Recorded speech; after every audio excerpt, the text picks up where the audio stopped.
Welcome to மைப்பொருள். லட்சக்கணக்கான இளைஞர்களுக்கு கண்டிப்பான முறையில் வேலை கிடைக்குமா கிடைக்காதா? டிஎன்பிஎஸ்சியில் இந்த ரெக்ரூட்மெண்ட்லேருந்து கொஸ்டின் ப்ரிப்பரேஷன்லேருந்து எக்ஸாம்லேருந்து என்ன தான் நடக்குது? ஒரு 50,000 பேப்பர் திருத்துறதுக்கு 1.25 வருஷம் எடுத்துக்கிறாங்க அப்படின்னா, அதாவது டிலேட் ஜஸ்டிஸ் இஸ் இன்ஜஸ்டிஸ் சொல்லுவோம். 2019 குரூப் 4 தேர்வில் ஒரு பெரிய முறையே நடந்துச்சு. மாணவர்களுக்கு நான் இன்னொன்று முக்கியமாக சொல்லிக்கிறது, இந்த வருஷம் நடக்கக்கூடிய எக்ஸாம்ஸ் நல்லா கான்சன்ட்ரேட் பண்ணி படிங்க. அடுத்த வருஷம் இந்த மாதிரி எக்ஸாம் இருக்காது. ஏன் சார்? டிஎன்பிஎஸ்சிக்கு ஒரு தாழ்மையான வேண்டுகோள், நீங்கள் இந்த ஒரு வருடமாவது 100% நேர்மையாக எக்ஸாம் நடத்துங்க. இதை நான் ஓப்பனாக கேட்குறேன். ஹைகோர்ட்டே கேட்டுக்கிறாங்க. இப்போ இந்த அரசு தேர்வுகளுக்கெல்லாம் மற்ற இன்னொரு மொழி, அதாவது ஹிந்தியில் அவசியமா? 2014-15 காலகட்டத்தில் 150 பேர் தமிழ்நாட்டிலேருந்து ஐஏஎஸ் ஆனாங்க. இப்போ 2 இயர்ஸ்க்கு முன்னாடி வெறும் 15 தான். எதனால்? ஹிந்தி தெரியாததுனால.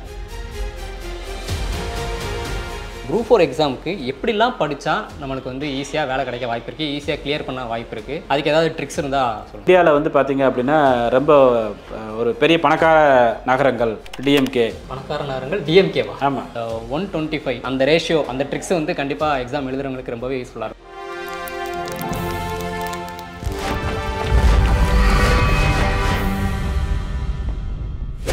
டிஎன்பிஎஸ்சி எக்ஸாம்ஸ், அதாவது group 1, group 2, group 2A, group 4, இந்த எக்ஸாமில் ஏதாவது ஒரு எக்ஸாம் எப்படியாவது கிளியர் பண்ணி எப்படியாவது கவர்மெண்ட் வேலைக்கு போகணும் அப்படின்னு சொல்லி லட்சக்கணக்கான இளைஞர்கள் முயற்சி பண்ணிக்கிட்டு இருக்காங்க.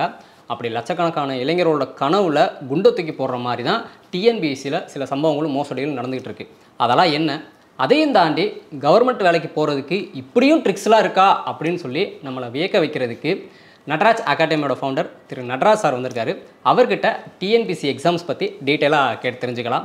இதெல்லாம் எனக்கு எதுக்குங்க அப்படின்னு சொல்லி வீடியோ பார்க்குறவங்க நினைக்க வேணாம். ஏன்னா நீங்கள் வேணுமா கவர்மெண்ட் வேலைக்கு ட்ரை பண்ணாமல் இருக்கலாம், ஆனால் உங்கள் வீட்லேயோ இல்லை உங்கள் ஃப்ரெண்ட்ஸ் ரிலேட்டிவ்ஸ் யாராவது ஒருத்தர் கண்டிப்பாக கவர்மெண்ட் வேலைக்கு ட்ரை பண்ணிக்கிட்டு இருப்பாங்க. அவங்களுக்கு இதை தெரியப்படுத்துங்க. கண்டிப்பான முறையில் அவங்களுக்கு இது யூஸ்ஃபுல்லாக இருக்கும். இப்போ சார்கிட்ட பேசலாம். வணக்கம் சார். வணக்கம் சார். வணக்கம் சார். கவர்மெண்ட் வேலைக்கு போகிறதுக்குண்டான அந்த ட்ரிக்ஸ் எல்லாம் பார்க்குறதுக்கு முன்னாடி நான் ஒரு விஷயம் கண்டிப்பாக தெரிஞ்சுக்கணும்னு நினைக்கிறேன். என்னென்னா, நானும் ஒரு டிஎன்பிஎஸ்சி எக்ஸாம்ஸ் ஒரு 8 டைம்ஸ் எழுதியிருக்கேன். அது எப்படி எழுதியிருக்கேன்னா, என் மேலே உள்ள நம்பிக்கையில் எழுதியிருக்கேன். அதை விட முக்கியமாக டிஎன்பிஎஸ்சி மேலே உள்ள ஒரு நம்பிக்கையில் எழுதியிருக்கேன்.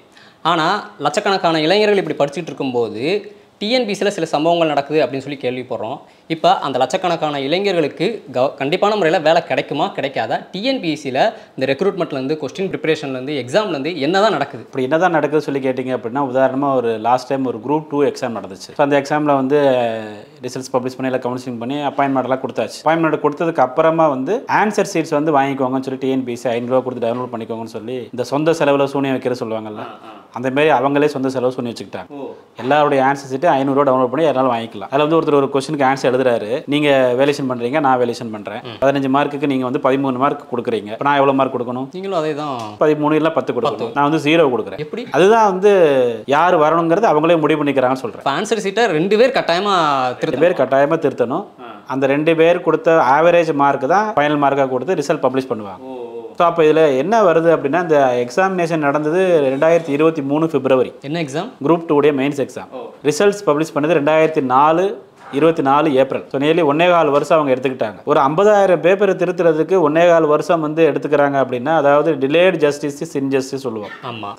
தாமதமான நீதி ஒரு அநீதி. அதுதான் இங்கே நடந்தது. ஸோ இதை நம்ம சொல்கிறோம். அப்படி இருக்கும் பொழுது இந்த டிஎன்பிஎஸ்சி என்ன பண்ணோம் அப்படின்னா, சரி ஓகே நாங்கள் கவனிக்கிறோம். 2019 குரூப் 4 தேர்வில் ஒரு பெரிய முறையே நடந்துச்சு. ஒரே ராமேஸ்வரம் அப்படிங்கிற ஒரே சென்டரில் அடுத்தடுத்து நம்பர் பாஸ் பண்ணாங்க அப்படிங்கிறத, இந்த விஷயத்தை முதல்ல மீடியா மூலமாக சொல்லி நான் தான் வெளியில் கொண்டு வந்தேன். அப்பவும் அவதூறு பரப்புறன்னு சொல்லி டிஎன்பிஎஸ்சி சொன்னாங்க.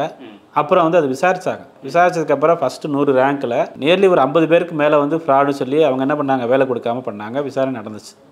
இப்போ நம்ம அதே தான் சொல்கிறோம். என்ன சொல்கிறீங்க, எல்லாருடைய ஆன்சர் சரி நீங்கள் கொடுத்துட்டீங்க. ஒருத்தர் 0 போட்டிருக்காரு, ஒருத்தர் 15க்கு 13 போட்டிருக்காரு அப்படின்னா 0 மதிப்பெண் ஏன் கொடுத்தாரு அவரை பார்த்தீங்கன்னா நீங்கள் விசாரிக்கணும். ஒன்று இல்லை நீங்கள் தான் அப்படி கொடுக்க சொன்னீங்களா அப்படின்னா உங்களை தான் யாராவது விசாரிக்கணும். ஸோ இதுதான் அதில் நடந்துட்டு இருக்குது. மாணவர்களுக்கு நான் இன்னொன்று முக்கியமாக சொல்லிக்கிறது, இந்த வருஷம் நடக்கக்கூடிய எக்ஸாம்ஸ் நல்லா கான்சன்ட்ரேட் பண்ணி படிங்க. அடுத்த வருஷம் இந்த மாதிரி எக்ஸாம் இருக்காது. ஏன் சார்? அடுத்த வருஷம் எலெக்ஷன் முடிஞ்சதுக்கப்புறம் இதே கவர்மெண்ட் இருந்தாலும் சரி, வேறு கவர்மெண்ட் இருந்தாலும் சரி, வந்த புதுசு ஒரு 6 மாதம் அவங்க எதுவுமே பண்ண மாட்டாங்க. அவங்க என்ன பண்ணுவாங்க, ஆஃபீஸர்ஸோடைய ட்ரான்ஸ்ஃபர்ஸ், ஆஃபீஸர்ஸ் சஃபில், ஒரு அட்மினிஸ்ட்ரேஷனில் அவங்க முழுமையாக உட்காரும். ஈவன் இவங்க வந்தாலும் சரி அவங்க அதான் பண்ணுவாங்க. அதனால் இந்த வருடம் நடக்கக்கூடிய எக்ஸாம்ஸை நல்லா யூஸ் பண்ணிக்குவாங்க. ஆமாம், 3-4 வாய்ப்பு இருக்குன்னு. 4 குரூப் 1 இருக்குது, குரூப் 2 இருக்குது, டீச்சர்ஸ் பிஜிடிஆர்பி நடத்த போகிறாங்க. அப்புறம் வந்து பார்த்தீங்கன்னா இன்ஜினியர்ஸ் எக்ஸாம் இருக்குது, அக்ரிகல்ச்சர் ஆஃபீஸர் எக்ஸாம் இருக்குது, லா எக்ஸாம் இருக்குது, எல்லாத்துக்கும் எக்ஸாம் இருக்குது. குரூப் 4க்கு இன்னும் 2-3 மாதம் இருக்குது. ஆமாம். அதனால் நீங்கள் வந்து இந்த வருஷம் நடக்கக்கூடிய எல்லா எக்ஸாம்ஸ் வந்து நல்லா வந்து யூட்டிலைஸ் பண்ணிக்கோங்க. டிஎன்பிஎஸ்சிக்கு ஒரு தாழ்மையான வேண்டுகோள், நீங்கள் வந்து இந்த ஒரு வருடமாவது 100% நேர்மையாக எக்ஸாமை நடத்துங்க. இதை நான் வந்து ஓப்பனாக நான் கேட்குறேன். ஹைகோர்ட்டே கேட்டுக்கிறாங்க.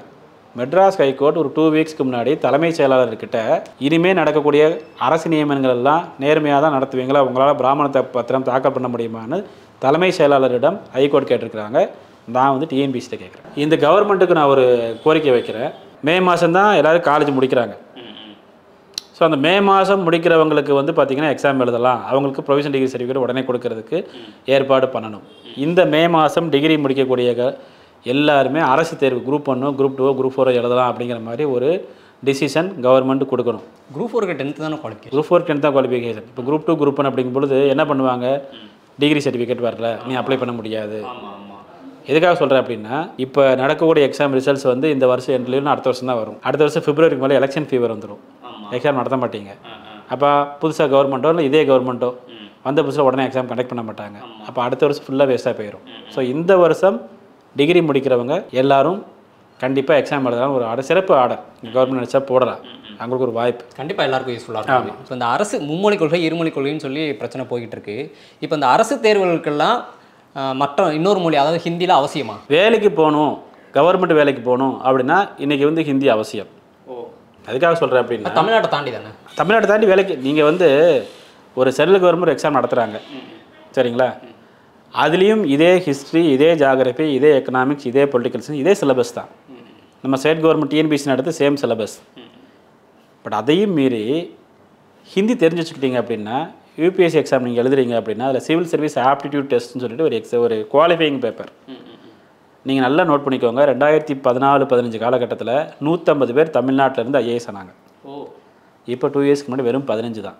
எதனால்? அந்த சிவில் சர்வீஸ் ஆப்டிடியூட் டெஸ்ட் அப்படிங்கிற சிசெட் குவாலிஃபைங் பேப்பரை நம்ம பசங்களால் கிளியர் பண்ண முடியலை, ஹிந்தி தெரியாததுனால.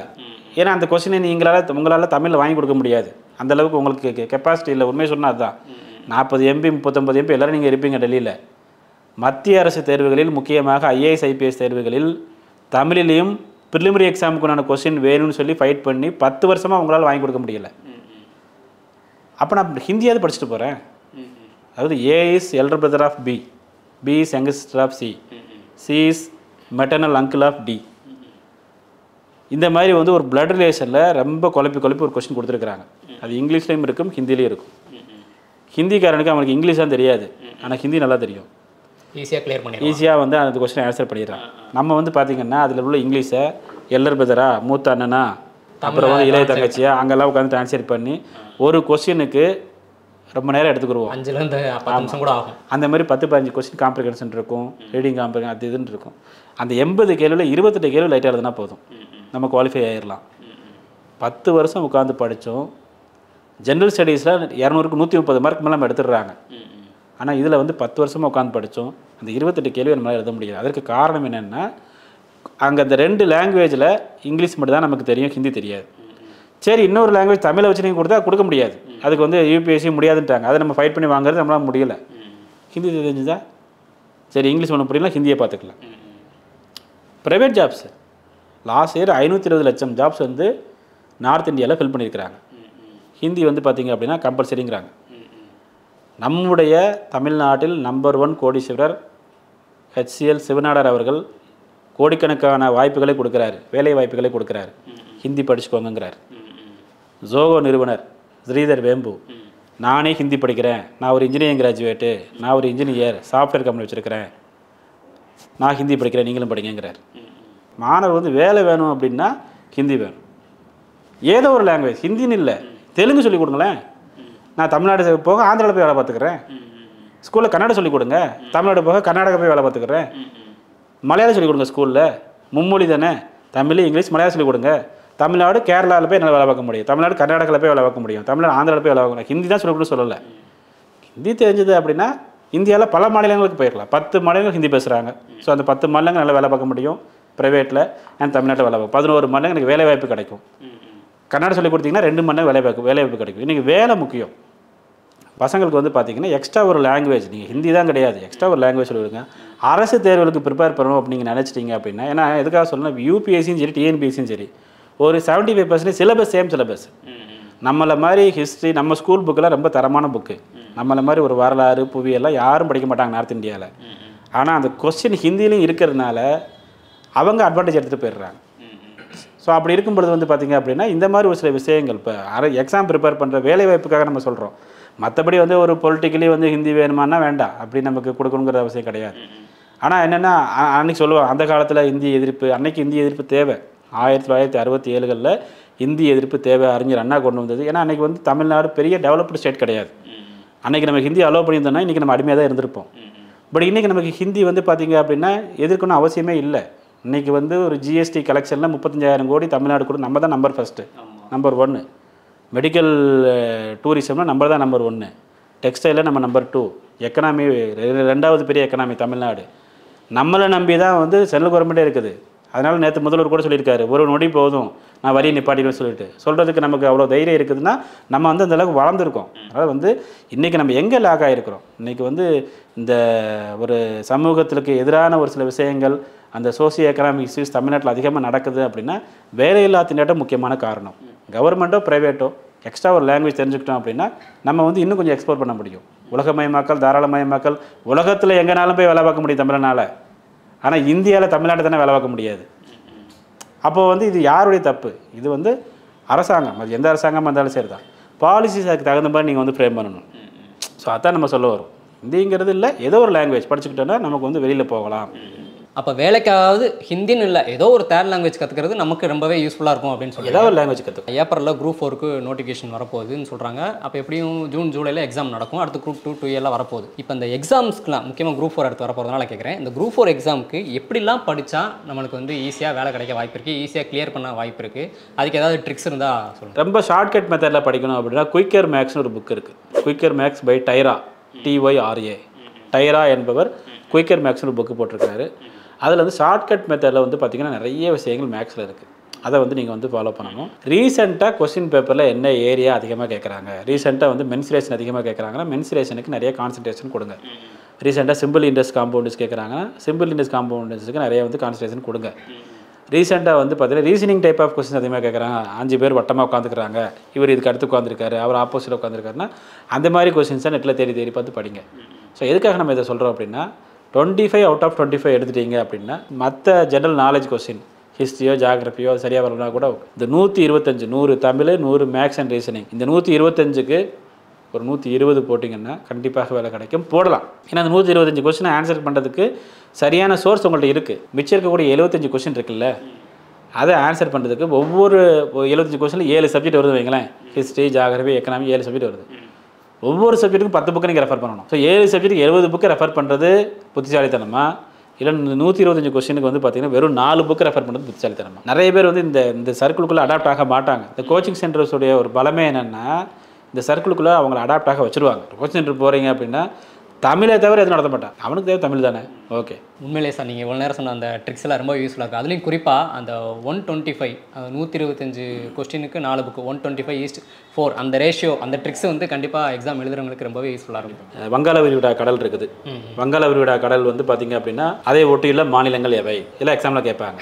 அதாவது the states which borders Bay of Bengal, வங்காள விரிகுடாவை ஒட்டியுள்ள மாநிலங்களை வடக்கிலிருந்து தெற்காக வரிசைப்படுத்துக்கன்னு கேட்பாங்க. நம்ம கொஸ்டினில் அப்படி தான் கேட்பாங்க. அப்போ பே ஆஃப் பெங்காலில் வந்து நார்த்லேருந்து சவுத் வரைக்கும் நீங்கள் வரிசைப்படுத்தணும் அப்படின்னா இப்போ கடலில் எப்படி போவீங்க? போட்டில் போவீங்க. BOAT boat. பீனா பெங்கால், ஓனா ஒடிசா, ஏனா ஆந்திரா, டீனா தமிழ்நாடு, மேலேருந்து BOAT வரிசையாக வரும். ஸோ இந்த மாதிரி ஷார்ட்கட் இப்போ நீங்கள் அதை விட்டுருக்கலாம். அதாவது இந்தியாவில் வந்து பார்த்தீங்க அப்படின்னா ரொம்ப ஒரு பெரிய பணக்கார நகரங்கள் DMK. பணக்கார நகரங்கள் DMKவா? ஆமாம், டெல்லி, மும்பை, கல்கத்தா. டெல்லி, மெட்ராஸ், கல்கத்தா பணக்கார நகரங்கள். Super super. எதுக்காக நான் சொல்கிறேன் அப்படின்னா ஏதோ ஒரு வகையில் நம்ம ஞாபகம் வச்சு ஒரு வகையில் ட்ரிக்ஸ் ஞாபகம் வச்சு. சூப்பர். படிப்பறிவு குறைந்த மாநிலங்கள், அதாவது படிப்பே இல்லை ரொம்ப கம்மியாக, பீகார், அருணாச்சல பிரதேஷ், ராஜஸ்தான். BAR பார். பாருக்கு போனால் படிப்பு வராது. பணக்கார நகரங்கள் DMK, படிப்பறிவு குறைந்த நகரங்கள் வந்து பாருக்கு போனால் படிப்பு வராது. பீகார், அருணாச்சல பிரதேஷ், ராஜஸ்தான். சரி, நீங்கள் இந்தியாவில் வந்து நீங்கள் வந்து இது பார்த்தீங்க, அது பேர் என்ன, நம்ம கடலோர மாநிலங்கள் பார்த்தீங்க. தமிழ்நாட்டில் கடலோர மாவட்டங்கள் வடக்கிலிருந்து தெற்காக வந்து பார்த்தீங்கன்னா 2011 கணக்கெடுப்பின்படி ஒரு 13 மாவட்டங்கள் வந்து இருக்குது. ஸோ அது வந்து நீங்கள் வந்து தென்கடலோர மாவட்டம் வச்சிங்கன்னா நம்முடைய தபு சினிமா நடிகை, தஞ்சாவூர், புதுக்கோட்டை, ராதிகா சினிமா நடிகை, ராமநாதபுரம், திருநெல்வேலி, கன்னியாகுமரி, தூத்துக்குடி மட்டும் ஞாபகம் போகுது. மற்றெல்லாம் தபு, ராதிகா. நீங்கள் வந்து நெல் அதிகமாக எங்கே விளையுது சார்? தஞ்சாவூர். அதுக்கப்புறம் அந்த டெல்டா மாவட்டங்கள். பட் இவங்க வந்து ரொம்ப பர்டிகுலராக கேட்பாங்க. இப்போ நெல் விளையிறதுக்கு நாதி இல்லை, இதான் நம்ம விதி. நாகப்பட்டினம் அந்த மாதிரி நெல் விளையிறதுக்கு நாதி இல்லை, ஒன்றுமே நடக்கலை, இதான் நம்ம விதி, இதான் நம்ம கதி. நாதி நாகப்பட்டினம், திருவாரூர். விதி விழுப்புரம், திருநெல்வேலி. கதி கடலூர், கன்னியாகுமரி, தஞ்சாவூர். செம்மையான ட்ரிக்ஸாக இருக்குது சார். இது மாதிரி இப்போ நம்ம வந்து டீ அதிகமாக விளையக்கூடிய நாடு இந்தியாவில் கிடைக்கும். ஓகே, இந்தியா போக சிஎஸ்கே, சென்னை சூப்பர் கிங்ஸ். சிஎஸ்கேனா அதுக்கு என்ன? அது சைனா, ஸ்ரீலங்கா, கன்னியா. டீ அதிகமாக கிடைக்கிறது. அது மாதிரி வந்து உங்களுக்கு வந்து நீங்கள் நம்முடைய ஜாகிரபியில் பார்த்துருக்குறோம். குளம், அதாவது வந்து பார்த்தீங்க அப்படின்னா குளங்கள் எந்த மாவட்டங்களில் அதிகமாக இருக்கிறது குளங்கள். எதுக்காக இதெல்லாம் நம்ம சொல்கிறோம் அப்படின்னா இந்த ஃபேக்ட் தான் ரொம்ப முக்கியம். கான்செப்ட் நம்ம டிஎன்பிஎஸ்சியில் கான்செப்ட்லாம் கேட்க மாட்டாங்க. இது ஃபேக்டாக கேட்டாலே தப்பாக கேட்பாங்க, கான்செப்டாக கேட்டால் புரியாது. அதனால் ஃபேக்ட் தான் கேட்பாங்க. தமிழ்நாட்டில் குளங்கள் எங்கே அதிகம்? திருவிக்கா குளத்தில் குளிச்சாரு. திருநா வந்து பார்த்தீங்க அப்படின்னா நம்முடைய இங்கே இருக்கக்கூடிய திருவண்ணாமலை, வீணா விழுப்புரம். ஸோ திருவிக்கா குளத்தில் குளிச்சாரு. இங்கே வந்து உலகத்தமிழ் மாநாடுகள் நடந்துச்சு. உலகத்தமிழ் மாநாடுகள் கண்டிப்பாக எக்ஸாம்பிள் கேட்பாங்க. ஃபஸ்ட்டு ஒரு 10 மாநாடு. கோயிலுக்கு சென்ற பாட்டியை யாராவது மறித்தால் கோவிலில் மொட்டை எடுத்து தண்டிக்கப்படுவார்கள். கோலாலம்பூர். ஆமாம். சென்ற சென்னை, பாட்டியை பாரிஸ், அப்புறம் யாராவது யாழ்ப்பாணம், மறித்தால் மதுரை, கோவிலில் கோலாம்பூர், மொட்டை எடுத்து மொரிசியஸ், தண்டிக்கப்படுவார்கள் தஞ்சாவூர். ஸோ இந்த மாதிரி இதெல்லாம் வந்து நம்ம வந்து சும்மா பேசுகிற மாதிரியே நிறைய ஞாபகம் வச்சுக்கோங்க. இன்னொரு விஷயம் இருக்குது, நீங்கள் எல்லாத்துக்குமே ஷார்ட்கட் ஐடியா வச்சு படிச்சிங்கன்னு வைங்களேன், எந்த ஷார்ட்கட்டுக்கு எதுவும் தெரியாது. ஆமாம், பாஸ் என்ற பாஸ்கரன் படத்தில் வந்து எல்லா அந்த மாதிரி போயிடும். இப்போ நம்ம தலைக்கோட்டை போர் நடக்கும். ஆமாம், தலைக்கோட்டை போர் வந்து 1565, 1/5/6/5. ஒரு 5 ரூபா இருந்தால் ஆரஞ்சு பழம் சாப்பிடலாம், ஞாபகம் வச்சுக்கலாம். சரிங்களா? தலைக்கோட்டை போரில் யார் ஜெயிப்பாங்க, யார் தோப்பாங்க, அந்த மாதிரி கேள்விகள் வந்து கேட்பாங்க. தலைக்கோட்டை போரில் வந்து பார்த்தீங்க அப்படின்னா தலைனா யார்? அஜித் யாரை தோற்கடிப்பா? நார்மலா விஜயநகர பேரரசு தோற்கடிக்கப்படும். தலைக்கோட்டை போரில் அப்போ விஜய் தோற்றுருவா. அப்போ விஜய் எப்போ ஜெயிப்பார்? விஜய் ஜெயிப்பார் எப்படின்னா சோழ பேரரசை பிற்கால சோழ பேரரசை உருவாக்கியவர் விஜயாலய சோழன். அந்த பிற்கால சோழ பேரரசை உருவாக்கிய விஜயாலய சோழன் வந்து பார்த்தீங்க அப்படின்னா அங்கே வந்து ஒரு கிங் வருவார். அவர் அஜித் வச்சு நீங்கள் ரிலேட் பண்ணிக்கலாம். ஸோ இந்த மாதிரி இதிலெல்லாம் எதுக்காக நம்ம சொல்கிறோம் அப்படின்னா இதெல்லாம் வந்து ஒரு சினிமா சம்மந்தமாக நம்ம படிக்கும் பொழுது நம்ம வந்து நிறைய ஃபேக்ட் வந்து மனப்பாடம் பண்ண அவசியம் கிடையாது. ஸோ இந்த மாதிரி நிறைய ஷார்ட்கட் ஐடியாஸ் நம்ம நிறைய புக்ஸ்லாம் போட்டிருக்கிறோம். நம்ம வந்து பார்த்தீங்கன்னா ஷார்ட்கட் ஐடியாஸ் நிறைய புக் போட்டிருக்கிறோம். நம்ம கிளாஸஸ் எப்படி நிறைய கண்டக்ட் பண்ணுவோம். நம்மளோட யூடியூப் சேனலில் வந்து பார்த்தீங்க அப்படின்னா எங்களோட YouTube channel Nataraj academy YouTube channel, அதில் வந்து பார்த்தீங்கன்னா ஷார்ட்கட் ஐடியாஸ் நிறைய போட்டிருக்கோம். அண்ட் எங்களோட டெலிகிராம் அப்ளிகேஷன் இருக்குது. எல்லாமே வந்து நம்ம நடராஜ் அகாடமியில் நீங்கள் போய் பார்த்தீங்கன்னா எல்லாமே இருக்கும். நம்ம எதுக்காக இதை சொல்கிறோம் அப்படின்னா நம்ம ஃப்ரீயாக தான் கொடுத்துருக்குறோம். நம்ம வந்து ஒரு ஃப்ரீயாக மாணவருக்கு பயன்படுத்துமே அப்படிங்கிற மாதிரி நம்ம ஃப்ரீயாக கொடுத்துருக்குறோம். ஸோ இது எல்லாமே வந்து பார்த்தீங்கன்னா ஏதோ ஒரு வகையில் யூஸ் ஆகும். நீங்கள் வந்து எக்ஸாம் ஹாலில் வந்து சரி ஓகே இந்த மாதிரி ஒரு 4 எழுத்தை வச்சு நமக்கு எனக்கு நெகட்டிவ் மார்க் கிடையாது, நெகட்டிவ் மார்க் இல்லை அப்படிங்கும்போது இந்த மாதிரி ஷார்ட்கட் ஐடியாஸ் அங்கே யூஸ் ஆகும். அதை வச்சு வந்து ஏதோ ஒரு கொஸ்டின் ஐட்டாக 1.5 மார்க் வந்துடும்ல. ஒன்றுமே தெரியாமல் இருந்ததுக்கு ஏதோ ஒரு கொஸ்டின் ஐட்டாக 1.5 மார்க் வந்துடும். சார் அடுத்து குரூப் 4 தான் முதல்ல வரப்போகுது, நோட்டிஃபிகேஷன் விட போகிறாங்க, எக்ஸாம் முதல்ல வரப்போகுது. இப்போ இந்த குரூப் 4க்கு சிலபஸ் வந்து என்னென்ன இருக்குது, போன வருஷம் எவ்வளோ கட் ஆஃப் இருந்துச்சு, இப்போ இந்த வருஷம் கட் ஆஃப் எவ்வளோ எதிர்பார்க்கலாம், என்னென்ன கவர் பண்ணி படித்தா ஈஸியாக கிளியர் பண்ணுறதுக்கு வாய்ப்பு இருக்குது? கட் ஆஃப் அப்படிங்கிறது வந்து பேஸ்ட் ஆன் கொஸ்டின் டஃப்னஸை பொறுத்து ஒரு 170 கொஸ்டினுக்கு மேலே போட்டிங்கன்னா கண்டிப்பாக கிடைக்கும். 170 எக்ஸாமை ரொம்ப நேர்மையாக நடத்தி பயங்கர டஃப்பாலாம் கொஸ்டின் செட் பண்ணிட்டீங்கன்னா 150 போடுறதே கஷ்டம். சிலபஸில் எந்த மாதிரி சார் என்னென்ன சிலபஸ் ஆக்சுவலாக வந்து மோஸ்ட்லி இவங்க ஸ்கூல் புக் பேஸ் தான் சார் கேட்க. அதாவது ஸ்கூல் புக்கை பேஸ் பண்ணி தான் இவங்க சிலபஸை வச்சுருக்காங்க. அதில் ஃபஸ்ட்டு வந்து நீங்கள் வந்து ஸ்கூல் புக்கை கம்ப்ளீட் பண்ணிடுங்க. நீங்கள் குரூப் 4 கேட்டதுனால சொல்கிறேன், டிஎன்பிஎஸ்சிக்கு மீண்டும் என்னுடைய தலைமையான வேண்டுகோள், தயவு செய்து இந்த குரூப் 4ல் ஜென்ரல் இங்கிலீஷ் பேப்பரை ஆட் பண்ணுங்கள். டெஸ்ட் எழுதி பாருங்கள். டெஸ்ட் நீங்கள் டெய்லி எழுதி பார்க்கணும். மாணவர்களுடைய நானுக்காக நாங்கள் வந்து ஒரு கொஸ்டின் ₹1 அப்படிங்கிற மாதிரி பண்ணியிருக்கிறோம். நம்முடைய நடராஜ் அகாடமி நம்ம மொபைல் அப்ளிகேஷனில் நீங்கள் போனீங்க அப்படின்னா ஒரு கொஸ்டின் ₹1 நீங்கள் எழுதிக்கலாம். அது வந்து பார்த்தீங்க அப்படின்னா உங்களுக்கு வந்து ₹1 ரொம்ப கம்மி தான்.